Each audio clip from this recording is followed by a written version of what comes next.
ഓം നമോ നാരായണായ. ഓം ശ്രീ ഗുരുഭ്യോ നമഃ. നാരായണീയം. പ്രിയ കൂട്ടുകാരെ, ഞാൻ നാരായണി ഒന്ന് ചൊല്ലി പദച്ഛേദം പറഞ്ഞ് ചെറുതായിട്ടൊരർത്ഥവും പറയാമെന്ന് വിചാരിക്കുന്നു.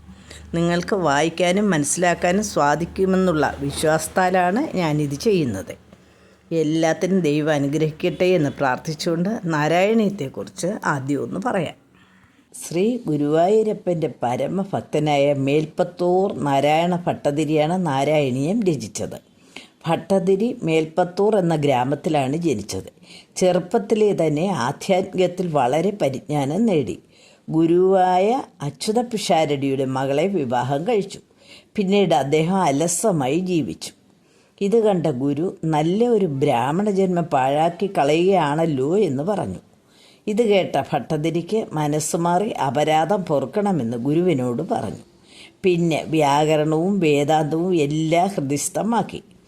ആ ഇടയ്ക്ക് ഗുരുവായ പിഷാരടിക്ക് വാദത്തിൻ്റെ അസുഖമുണ്ടായി. എന്തെല്ലാം മരുന്ന് കഴിച്ചിട്ടും കർമ്മങ്ങളൊക്കെ ചെയ്തിട്ടും മാറിയില്ല. കഴിഞ്ഞ ജന്മത്തിൽ ചെയ്ത ദുഷ്കർമ്മങ്ങളുടെ ഫലമാണെന്ന് മനസ്സിലായി.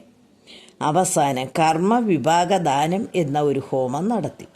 ഈ ഹോമത്തിൻ്റെ അവസാനം അദ്ദേഹത്തിൻ്റെ പാപം മുഴുവൻ മറ്റൊരാൾക്ക് കൊടുക്കുകയും അയാൾ അസുഖം ഏറ്റെടുക്കുകയും വേണം.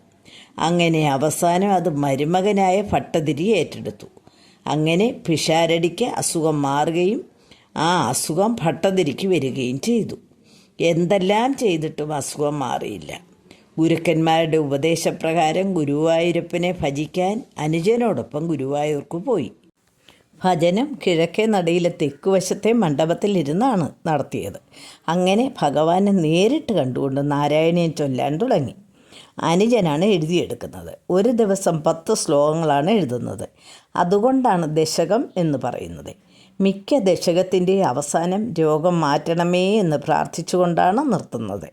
ചില ദശകത്തിൽ 10ൽ കൂടുതൽ ശ്ലോകങ്ങളുണ്ട്. 100ാമത്തെ ദശകമായപ്പോൾ ഭഗവാൻ പ്രത്യക്ഷപ്പെട്ട് അനുഗ്രഹം നൽകി. അസുഖവും മാറി. ഓരോ ശ്ലോകവും ഭഗവാനോട് നേരിട്ട് സംസാരിക്കുന്നതായിട്ടാണ്.